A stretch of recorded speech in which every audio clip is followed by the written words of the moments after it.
दिन ठाकुर जी सुबह उठ करके जाते हैं और अपनी आंखों को ऐसे जोर से मीड़ते हैं तो रात में काजल लगाया मैया ने, सुबह सुई बन गए जगन्नाथ, काले काले आंख ठाकुर जी के।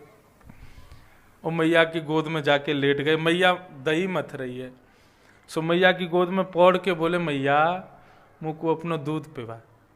लाला अब तू बड़ो है गो, अब मत पिए कर, देख गैया को दूध ना, मुँह को तेरो ही पीनो है। सो मैया को दूध जैसे ही ठाकुर जी मुख में लेके पीन लगे, अरे कहां तक कहें, करके संहिता में लिखा है ठाकुर जी ने जब गिरिराज पर्वत धारण किया, आज कथा आएगी, तो गिरिराज पर्वत 7 दिन 7 रात्रि पर्यंत धारण करने के बाद जैसे ही ठाकुर जी ने गिरिराज जी को पुनः विराजमान किया, तो यशोदा मैया ने जाके लाला को अपनी गोद में ले लिया और लाला के हाथ को दबाने लगी। लाला थक गए हो, हार गए हो? बोले मैया बहुत हार गए हो। कैसे दूर होगी तेरी थकान? बोले अपना दूध पिवा दे, सोई ठीक है जाऊंगा मैं।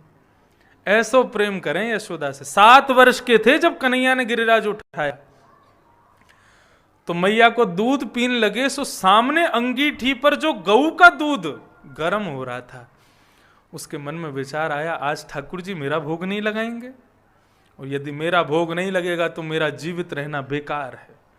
तुरंत वो अंगीठी में से निकल करके खुद को जलाने लगा, अपना वध करने लगा। उस जलते हुए दूध को देख, निकलते हुए दूध को देख मैया बोली, अरे अरे सबरो दूध निकल जाएगा। सोई दूध पीते भय लाला को अपने से दूर करके, दूर पटक के, और मैया बात दूध को संभालने चली गई। क्रोध में भर गए ठाकुर जी, मैया तू अभी हमारे मूल्य को जाने ना है। श्री सूरदास जी महाराज कहते हैं, मैया शोधन परो क्षीर सागर में, वेदहु पार न पायो मैया, नारायण घर आयो। नीके राख यशोदा मैया, नारायण यह धन धर्म ही ते पार। मैया ये साधारण नहीं है जिस बालक को तुमने अपनी गोद से ऐसे पटक दिया। शोधन पड़ो शीर सागर में, वेदहु पार न पारो पायो। ब्रह्मा शंकर आदि देवता भी जिनके दर्शन के लिए तरसते रहते हैं, हाथ जोड़ के खड़े रहते हैं, वो तुम्हारे घर में खेल रहा है मैया। ठाकुर जी बोले, हम बढ़िया पूत प्रिय ना है, दूध प्रिय है। रुक जाया दूध को ही देखूं। सो ठाकुर जी ने एक डंडा लिया और सारी मटकियां फोड़ दी, जितना गौरस रखा था सब फोड़ दिया। मैया ने जैसे ही देखा, मैया बोली, आज अगर लाला को दंड नहीं दिया तो बिगड़ जाएगा। और मैया ने एक छड़ी उठाई और आगे आगे कन्हैया और पीछे पीछे मैया डंडा लेके दौड़ रही है। आकाश में खड़े हुए देवताओं के नेत्र सजल हो गए। बोलो मैया, तीनों लोग जिनके मारे थर थर कांपते हैं, वो आज तुमसे डर के भाग रहा है। मैया के केशों में लगे हुए पुष्प झरझर के गिरने लगे। मैया हम तेरे सिर पर रहने योग्य नहीं, तेरे चरणों की धूल हैं हम। मैया पीछे पीछे छड़ी लेके दौड़ रही है, थोड़ी दूर जाके हार गई, थक गई। सो ठाकुर जी दूर पेड़ पर खड़े हैं और मैया से कहें, मैया तू हार गई है, तू थक गई है? हाँ थक गई हूं। कैसे ठीक होगी तेरी थकान? बोले तू मेरे पास आ जाएगा, सोई मत मेरी थकान दूर, मैं ना आऊंगा तेरे पास। क्यों? तेरे हाथ में जो छड़ी है, यहां से मुंह को डर लगे, पहले या को फेंक तब आऊंगा। मैया बोली फेंक दूंगी तो आ जाएगा? बोले बिल्कुल आ जाऊंगा, तू फेंक तो सही। जैसे ही मैया ने छड़ी फेंकी, ठाकुर जी दौड़ करके आए, मैया को अपने हृदय से लगा लिया। श्रीमद् वल्लभाचार्य जी महाराज कहते हैं सुबोधनी जी में, इस समय यशोदा कौन है? यशोदा है जीवात्मा, यानी कि मैं और आप सब, और कन्हैया ईश्वर। लेकिन जीव के हाथ में जो ये छड़ी है, ये छड़ी क्या है? ये अहंकार, अभिमान। व्यक्ति जब अभिमान रूपी छड़ी लेकर के भगवत सन्निधि में जाता है तो भगवान दूर ही दूर भागते हैं। बोलो मुंह को डर लगे या अभिमान से, या को दूर रख मोते। लेकिन जैसे ही जीवात्मा अभिमान रूपी उस छड़ी का परित्याग करता है तो भगवान दौड़ के उसको हृदय से लगाते हैं। अभिमान मत करो। मैया ने अपने चेहरे को रंग बदला, आंखों का ढंग बदला। अब बोली लाला को आज दंड देनो है, वात्सल्य नहीं। तुरंत लाला को हाथ पकड़ लिया, बोले आज ना रोटी मिलेगी, ना माखन मिलेगा, ना पानी मिलेगा, कछु ना मिलेगा तो को। और नन्हे से बाल कृष्ण को उखल से जाकर के मैया ने बांध दिया। खड़ो रहे यहीं पे, पसीना आ रहा है ठाकुर जी को, और ठाकुर जी अकेले खड़े, मन नहीं लग रहा। इतने में ही दो वृक्ष खड़े थे आसपास, उनके बीच में होकर के ठाकुर जी निकलने लगे। जैसे ही जोर से झटका दिया, दोनों वृक्ष गिर गए। कुबेर के पुत्र नलकुवर और मणिग्रीव दोनों प्रकट हो गए। इन्होंने भगवान की स्तुति गाई है, बहुत सुंदर स्तुति। कि वाणी गुणानुकथने श्रवणो कथाया, हस्तौ च कर्म सुमनस्तव पादयोर्न, स्मृत्यां शिरस्तव निवास जगत् प्रणामे, दृष्टिः सतां दर्शनेस्तु भवत्तनूना। हे प्रभु, हम दोनों से एक अपराध हो गया था। कैसा अपराध? मदिरा पान करके वैश्याओं के साथ जलाशय में स्नान कर रहे थे। नारद जी महाराज आए, उनको देख करके समस्त गणिकाओं ने तो वस्त्र धारण कर लिए, लेकिन मद के नशे में हम लोग तब भी निर्वस्त्र खड़े रहे। नारद जी महाराज आकर के बोले, मद का बहुत अभिमान है ना, निर्वस्त्र रहने का बहुत शौक है, जाओ दोनों वृक्ष बन जाओ। हम तब से ही यहां वृक्ष बन करके खड़े। लेकिन नारद जी महाराज की आज्ञा से हमको ये वरदान मिला कि आपके स्पर्श से हम दोनों मुक्त होंगे। आज हम मुक्त हो गए। आपने बड़ी कृपा की प्रभु, अब ऐसी कृपा कर दो, वाणी आपके गुणानुवाद गाए, कान आपकी कथा सुने, हाथ आपकी सेवा करें, पैर आपकी प्रतीक्षा करें, हमारा प्रत्येक अंग आपकी सेवा करे। ऐसी कृपा आप हम पर कर दो। भगवान ने आशीष दिया। आशीष दे करके दोनों नलकुवर मणिग्रीव वहां से अंतर्ध्यान हो गए। भगवान बोले, गए हो, हमको खोल के ही चले जाते, हम अब भी बंधे हुए। पेड़ों के गिरने की आवाज आई, सब ब्रजवासी दौड़े दौड़े आए। यशोदा मैया ने हृदय से लगाया लाल जी को, और यशोदा मैया ने तुरंत कह दिया, अब गोकुल में नहीं रहेंगे हम। पूतना, सक्टासुर, तृणावर्त, कितने सारे राक्षस आए।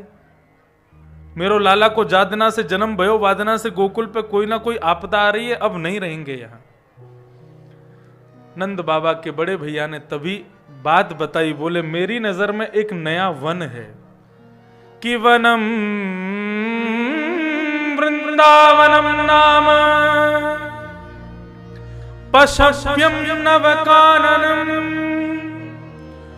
गोप गोपी गवां सेव्यम पुण्याद्रि तृणवीरुधम।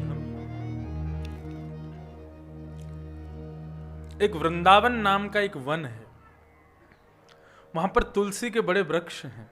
वृंदा यानी तुलसी, उसका वन है, वहीं चलेंगे। वृंदावन का नाम सुनते ही ठाकुर जी के मुखमंडल पर मुस्कुराहट आई। बोले अब तक शैतान बन के रहे, अब प्रेमी बन के रहेंगे हम। और समस्त गोकुलवासी ठाकुर जी को लेकर के गोकुल छोड़ करके श्री वृंदावन धाम आ गए। वृंदावन जैसे ही पहुंचे, सर्वकाल सुखावहम। वृंदावन की महिमा इतनी है कि मैं 2 दिन कथा में पूरी वृंदावन की महिमा भी कहूं तो भी कम पड़ेगी। इसलिए कल रास का प्रसंग आएगा, तब वृंदावन की महिमा विस्तार से कहूंगा। अभी प्रसंग को बढ़ाऊं आगे। वृंदावन पहुंचे। वृंदावन में जाकर के ठाकुर जी को राधा रानी से मिले। कैसे मिले? ठाकुर जी ने अब वृंदावन आकर के वेणु का नाद करना प्रारंभ कर दिया है। एक दिन ठाकुर जी वेणु का नाद कर रहे थे, इतने में ही एक मोर आया, और मोर आकर के ठाकुर जी की ओर तिरछी नजर करके ठाकुर जी को मानो ऐसा कह रहा है कि चलो मेरे साथ। भगवान बोले कहाँ चलें? अब उमड़ घुमड़ करके ठाकुर जी वेणु बजा रहे हैं, पीछे पीछे मोर के जा रहे हैं। तभी वो एक सरोवर के किनारे ले गया। वहां पर एक गोपी नदी, उस सरोवर का जल भर रही है। ठाकुर जी ने उस गोपी को पीछे से देखा तो अपनी वंशी का नाद इतनी सुंदर ध्वनि में करने लगे कि अरे पीछे मुड़ के देखो तो सही, दिखाओ तो सही, कौन हो तुम। जैसे ठाकुर जी की वेणु की ध्वनि उस गोपिका ने सुनी है, पीछे मुड़कर के ठाकुर जी की ओर जैसे ही तिरछी नजर से दृष्टिपात किया है, तो जब देखी वृषभानुजा, श्री किशोरी जी ही में उठी है हुक और वंशी रह गई हाथ में, फिर न लागी फूंक। किशोरी जी कैसी हैं? बोले सांवरे सलोने कन्हैया को रंग नेक गोरो कर दो, बस कन्हैया ही किशोरी जी हैं, इतनी सुंदर। किशोरी जी ठाकुर जी को देख रही हैं और फिर बोली बंशी बजाओ। अब ठाकुर जी तो मूर्ति की तरह खड़े हैं, भूल ही गए बंशी बजाना। इतने में किशोरी जी ने घूंघट कर लिया। तब से लेके आज तक वृंदावन के प्रत्येक मंदिर में श्री किशोरी जी घूंघट में विराजते हैं। आप बिहारी जी जाओ, बिहारी जी के बगल में देखोगे तो चूड़ामणि दिखाई देगी, लेकिन किशोरी जी नहीं दिखाई देती। राधा वल्लभ जी जाओ, ठाकुर जी दिखाई देंगे, लेकिन किशोरी जी नहीं दिखती। राधा रमण जी जाओ, ठाकुर जी दिखेंगे, किशोरी जी नहीं दिखती। क्यों? संत जन, हमारे ब्रज के रसिक जन ऐसा भाव बताते हैं कि किशोरी कोई और नहीं है, ये ठाकुर जी का ही प्रतिबिंब स्वरूप है। लोग कहते हैं भगवान ने राधा रानी से ब्याह क्यों नहीं किया, इसको समझिए, राधा रानी कोई और नहीं है, भगवान की ही आह्लादनी शक्ति श्री राधा रानी है। जिस प्रकार आप खुद को शीशे में देखते हो तो एक से दो हो जाते हो, ऐसे ही भगवान का ही प्रतिबिंब का स्वरूप किशोरी जी हैं। वृषभानु और कीर्तिदा के याचना करने पर भगवान की तपस्या की वृषभानु और कीर्तिदा ने। भगवान प्रकट हुए, क्या वर चाहिए? बोले आप पुत्र रूप में चाहिए। भगवान बोले नहीं हो सकता। क्यों? हम नंदरानी, हम देवकी और वसुदेव के यहां पुत्र बन करके जा रहे हैं, आपके यहां कैसे आए? तब वृषभानु जी बोले कैसे भी आओ प्रभु, कृपा करो। तब भगवान अपने पुनः वैकुंठ लोक में जाते हैं, स्वयं को प्रतिबिंब में देखते हैं, अपना शीशे में खुद का दर्शन करते हैं। तभी ठाकुर जी अपना मुकुट उतारते हैं, अपने केशों को खोलते हैं, अलकावलियों को खोल करके, और ठाकुर जी श्री रुक्मणी जी की चुनरी ओढ़ते हैं, अपनी नाक में नथनी पहनते हैं, और जैसे ही अपने स्वरूप को प्रतिबिंब में देखते हैं, वही प्रतिबिंब के स्वरूप को ठाकुर जी स्तब्ध कर देते हैं, रुक जाओ। और उसी प्रतिबिंब के स्वरूप को ठाकुर जी श्री किशोरी जी के रूप में पृथ्वी पर भेज देते हैं। अपने प्रतिबिंब से प्रेम सब करते हैं, अपने शीशे में दिखने वाले अपने स्वरूप से प्रेम सबको होता है, लेकिन उससे ब्याह नहीं किया जाता, उससे कोई ब्याह नहीं करता। मर्यादा की स्थापना के लिए वही रघुनंदन बन करके आए, ज्ञान की स्थापना, भक्ति की स्थापना के लिए वही रघुनंदन कृष्ण बन के आए, और प्रेम की स्थापना, रस की स्थापना के लिए वही कृष्ण राधा बन के आए। राधा कृष्ण में कोई भेद नहीं।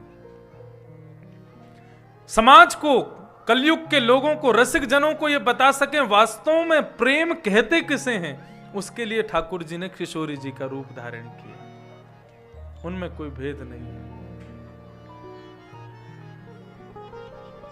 श्री राधा रानी से मिले तो ऐसा संत जन बताते हैं कि जिनके स्वरूप को देख करके ठाकुर जी मोहित हो गए, उनके रूप को यदि हम साधारण जीवात्माओं ने देख लिया तो हमारा क्या हाल होगा।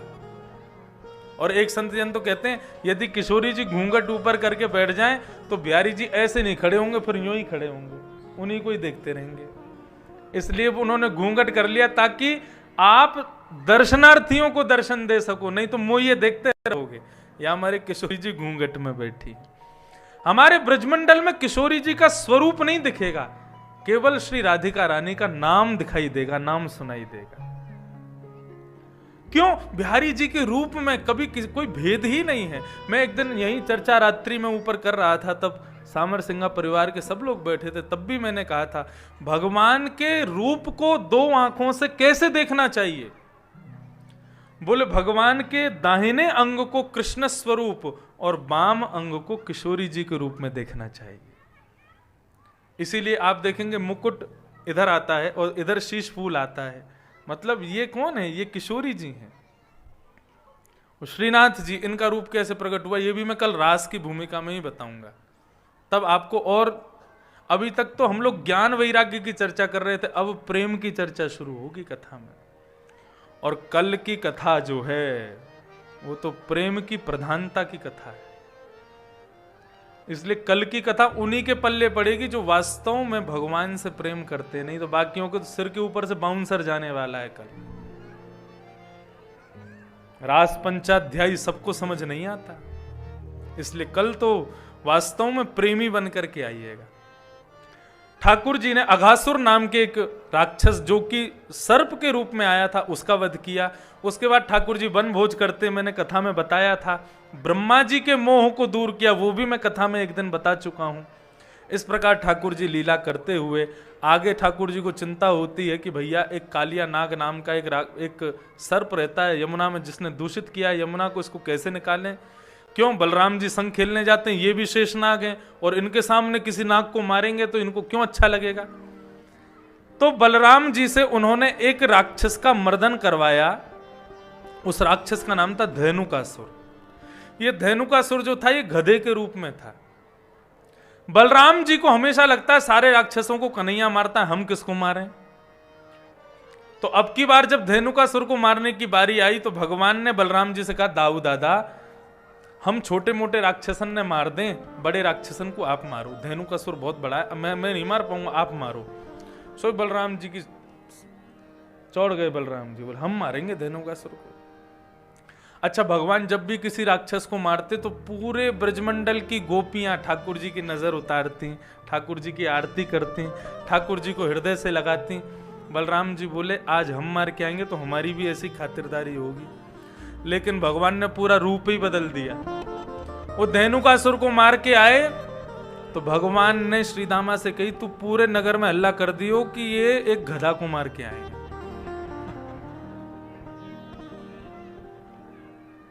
अब श्रीदामा प्रत्येक घर में जावे और कहे अरे भाभी सुनो, आज बलराम जी ने गधा मार दियो।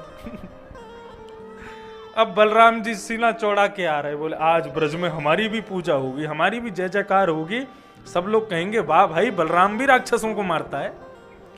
अब जैसे ही वृंदावन में प्रवेश किया सब गोपी देख देख के हंसे, राम राम राम राम, गधा को मार के आए हो, अरे कोई छुपना नहीं, कोई तो इस बात से बड़े नाराज हो गए बलराम जी। और यशोदा मैया से जाके बोले कल से मैं कन्हैया के संग नहीं खेलूंगा। भगवान बोले बस एक दो दिन मत चलो, फिर चले चलना। मैया बोली बिल्कुल मत जा, तू या के संग जाए मत, बहुत उद्यमी है। दूसरे दिन ठाकुर जी अकेले और ग्वाल बालों के संग गए। कंडुक क्रीड़ा का बहाना बना करके गेंद जमुना में डाल दी और एक वृक्ष पर चढ़ करके उस गेंद को लेने के लिए कालिया नाग के उस काली देह में कूद गए। कालिया नाग सोया था, जानबूझ करके उसके सिर पर पाद प्रहार किया। कालिया नाग ने जैसे ही देखा भगवान को फण मारने लगा, भगवान पीछे हो गए तो उसका फण चरणों में लगा। भगवान बोले अब तू मरेगा नहीं, क्यों, चरणों में प्रणाम कर लिया ना तूने, लेकिन तेरे को इस यमुना से तो हम भगा के छोड़ेंगे। और भगवान ने कालिया नाग के सिर पर अपना पाद प्रहार करते हुए जिस फण से वो ठाकुर जी को डसने का प्रयास करे, ठाकुर जी उसी फण पर अपना चरण रखें। 108 फण थे और कभी इस फण पर कभी उस फण पर, इतनी तीव्र गति से ठाकुर जी उसके फणों पर कूदने लगे कि मानो ऐसा लगा तांडव नृत्य कर रहे हैं। भगवान शिव ने अपना डमरू बजाना शुरू कर दिया, इंद्र ने मृदंग बजाना शुरू कर दिया, ब्रह्मा कांसे बजाने लगे और भगवान श्री कृष्ण तांडव कर रहे हैं। तांडव गति मुंडन पर, तांडव गति मुंडन पर, तांडव गति मुंडन पर, तांडव गति मुंडन पर, निरखत बनवारी, तांडव गति मुंडन पर, निरखत बनवारी, चम चम चम चरण धरत, चम चम चम चरण धरत, पम फम फम फणन ऊपर, पम फम फम फणन ऊपर, बिल बिल बिल विनती करत, बिल बिल बिल विनती करत, नाग वधू सारी, तांडव गति मुंडन पर, तांडव गति बिहारी तांडव गति मंडन तांडव गति तांडव गति तांडव गति मंडन। भगवान ने तांडव नृत्य किया।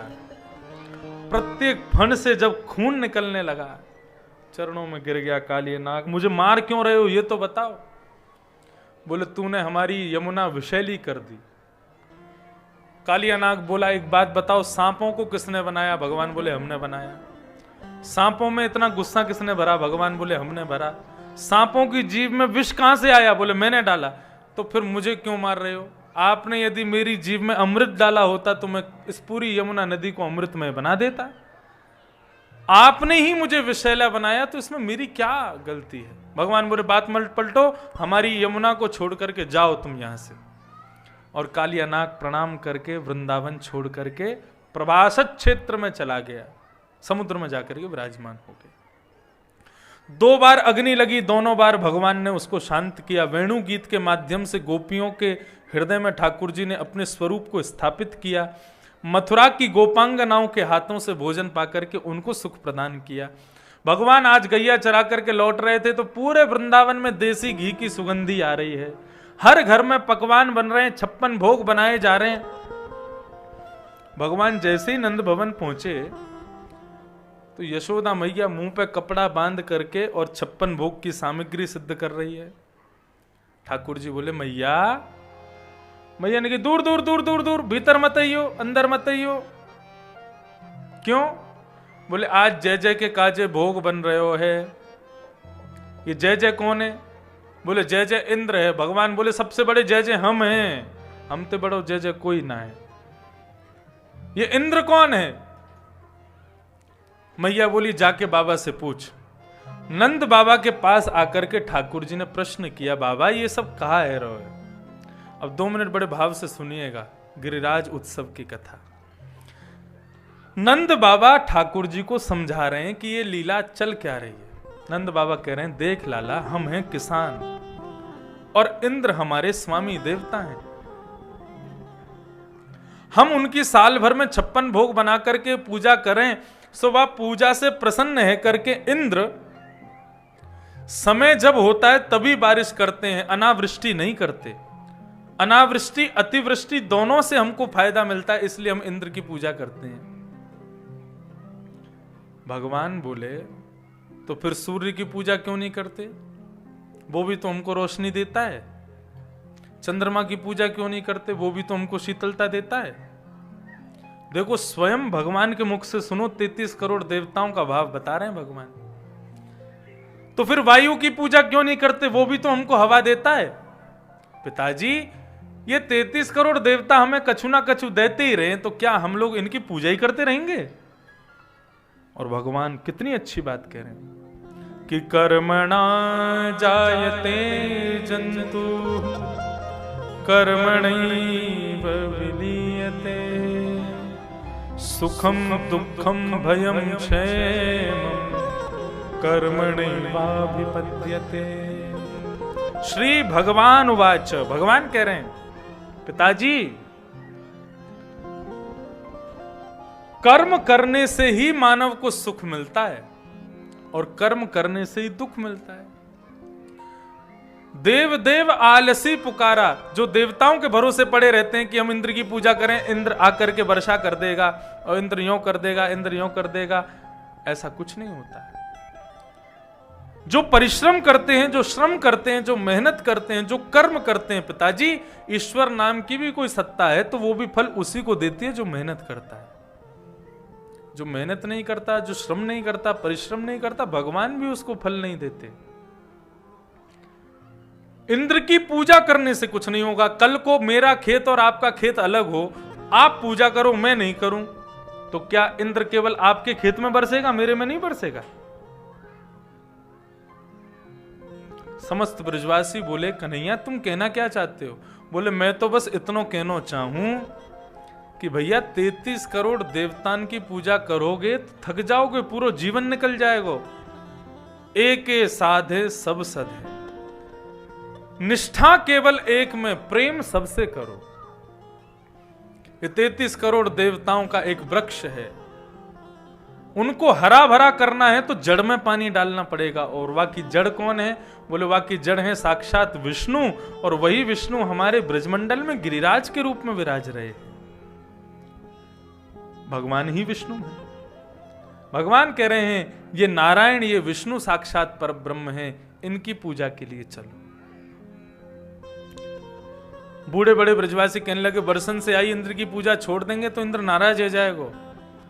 बोले जिन विष्णु की शरण में जा रहे हो पूर्ण विश्वास के साथ जाओ, इंद्र नाराज भी होगा तो वो रक्षा करेंगे, चिंता मत करो। लेकिन अब भी कई ब्रजवासी कहने लगे हम तो नहीं जाएंगे। तो भगवान ने कहा एक काम करो, मेरे पक्ष में आ जाओ वो लोग जो गिरिराज जी की पूजा करेंगे, और बाकी के सब लोग इंद्र की पूजा करो। तो सारे युवान गोप गोपिकाएं और सब ठाकुर जी के पक्ष में आ गए, बूढ़े बूढ़े एक तरफ रह गए। सबने विचार किया, बोले इतनी सामग्री लखना उठाना करना तो ये सब युवा ही करेंगे, हम अकेले क्या करेंगे। तो सब वृद्धों ने एक शर्त रखी, भगवान से कहे कि लाला देख, हम एक शर्त पे गिरिराज जी की पूजा करेंगे। बोले कहा शर्त है? बोले तेरे गिरिराज बाबा को प्रकट है कि दर्शन देना पड़ेगा। बोले देंगे। अरे प्रकट है कि दर्शन, तुम्हारे हाथ से भोग लगामेंगे, तुम चलो तो सही। अब तो महाराज 56 भोग बनाए जा रहे हैं, और सब 56 भोग बना करके गिरिराज जी के लिए अपनी अपनी बैलगाड़ियों में सजा करके गोवर्धन लेकर के जा रहे हैं।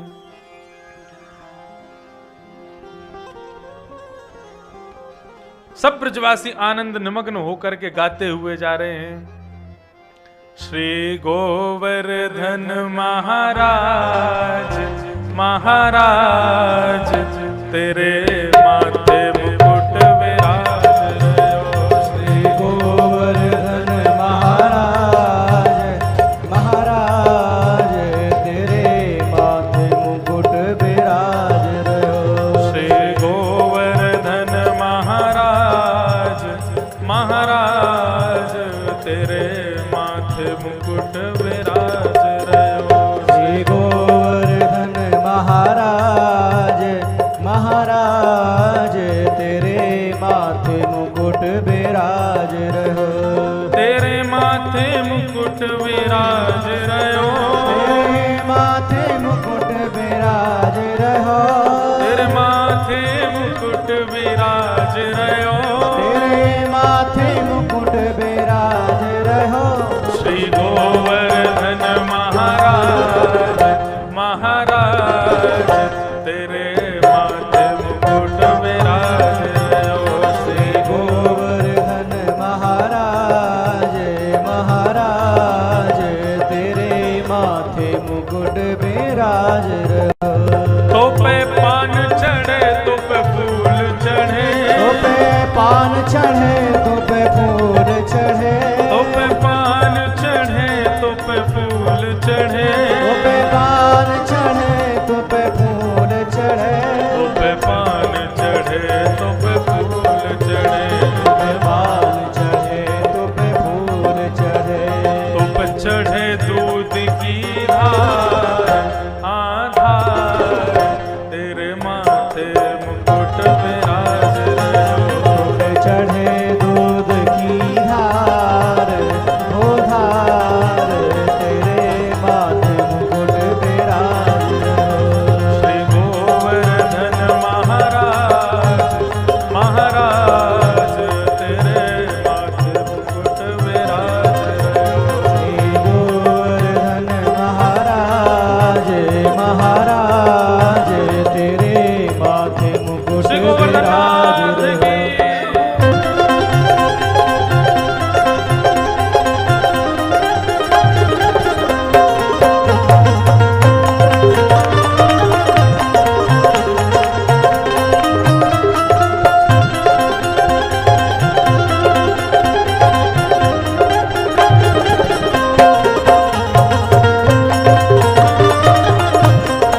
चकलेश्वर चकलेश्वर है विश्राम विश्राम तेरे माथे मुकुट विराज रहो। चकलेश्वर है विश्राम विश्राम तेरे माथे मुकुट विराज रहो। श्री गोवर्धन महाराज महाराज तेरे माथे मुकुट विराज रहो। श्री गोवर्धन महाराज महाराज तेरे माथे मुकुट विराज रहो। तेरे माथे मुकुट विराज रहो। तेरे माथे मुकुट विराज रहो। तेरे माथे मुकुट विराज रहो। तेरे माथे मुकुट विराज रहो। सब ब्रजवासी गोवर्धन पहुंचे और गोवर्धन पहुंच करके सबने सबसे पहले तो श्री गिरिराज जी का अभिषेक किया। अभिषेक के लिए अब महाराज वृंदावन में यमुना नदी वहां से जल भर के लाते हैं, गिरिराज जी पर डालते हैं, फिर भरने जाते हैं। जब तक बेचारे दोबारा आते तब तक सारा पानी सूख जाता, इतने विशाल गिरिराज।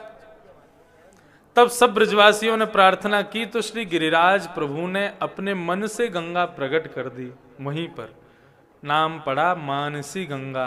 बोलो मानसी गंगा महारानी की। मानसी गंगा प्रकट हुई, उससे ठाकुर जी का अभिषेक हुआ। अभिषेक करके समस्त ब्रजवासियों ने परिक्रमा लगाई और परिक्रमा लगा करके जब 56 भोग पधराए हैं, 56 भोग का दर्शन जैसे ही करवाया है, सब ब्रजवासी ठाकुर जी के चरणों में प्रणाम करने लगे, जय जयकार करने लगे। श्री गिरिराज धरण की गोवर्धन नाथ की जय। श्याम सुंदर श्री यमुने महारानी की जय। पूंछरी के लौठा की हुक हुक प्यारे।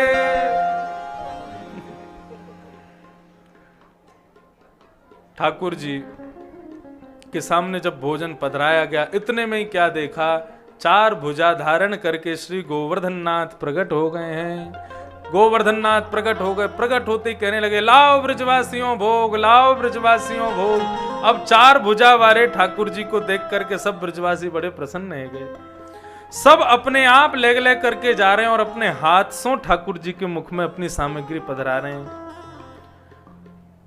महाप्रसाद की जय। 56 भोग महाप्रसाद की जय। ठाकुर जी के 56 भोग पधराए गए हैं।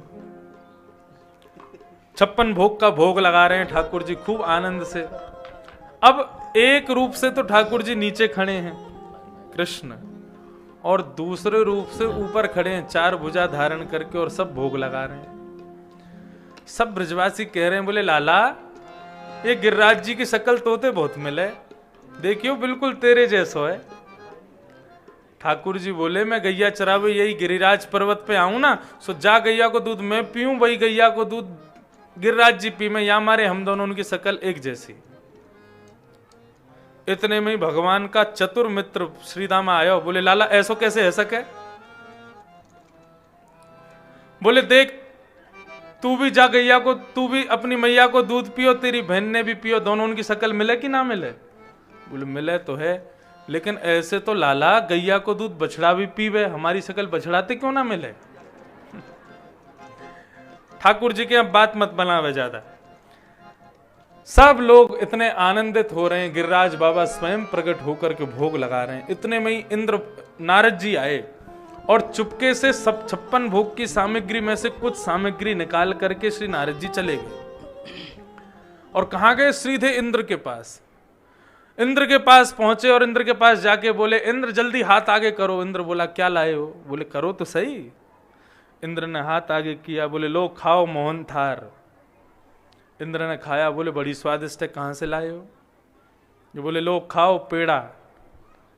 बोले बहुत स्वादिष्ट है महाराज, लाए कहां से हो बताओ तो सही। बोले वो क्या है, तुम्हारी पूजा बंद हो गई है आजकल, कृष्ण ने अपनी पूजा शुरू करा दी है, तो उसी खुशी के लड्डू बट रहे हैं। इंद्र को आया क्रोध, मेरी पूजा बंद हो गई। बोले बिल्कुल बंद हो गई। मेघमालाओं को आदेश किया, इस ब्रजमंडल पर इतना बरसो कि पूरा ब्रजमंडल बह जाए, एक भी ब्रजवासी जीवित नहीं बचना चाहिए, खत्म कर दो इनको। गड़गड़ करके काली काली मेघमालाओं ने आकर के पूरे ब्रजमंडल पर डेरा जमा लिया। सब ब्रजवासी कहने लगे हम तो पहले ही मना कर रहे थे, इंद्र नाराज हो जाएगा। भगवान ने सब ब्रजवासियों से कहा जिनकी शरण में आए हो उन पर पूर्ण विश्वास करो, इस प्रकार दुखी मत रहो। सब ब्रजवासी आंख बंद करके हाथ जोड़ करके गिरिराज प्रभु के चरणों में प्रार्थना कर रहे हैं। हम लोग भी प्रार्थना करें, ठाकुर जी भोग लगा रहे हैं, भीतर से ही भोग लगा रहे हैं। सब लोग प्रेम से गाओ।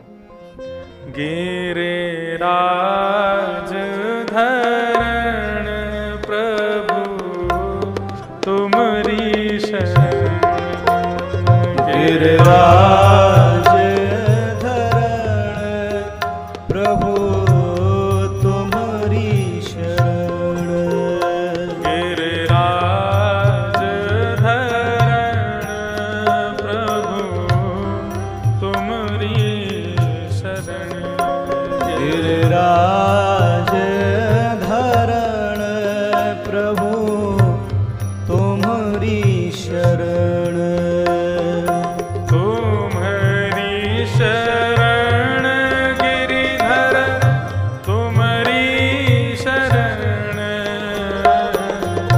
तुम्हारी शरण गिरिवर तुम्हारी शरण, तुम्हारी शरण गिरिवर तुम्हारी शरण,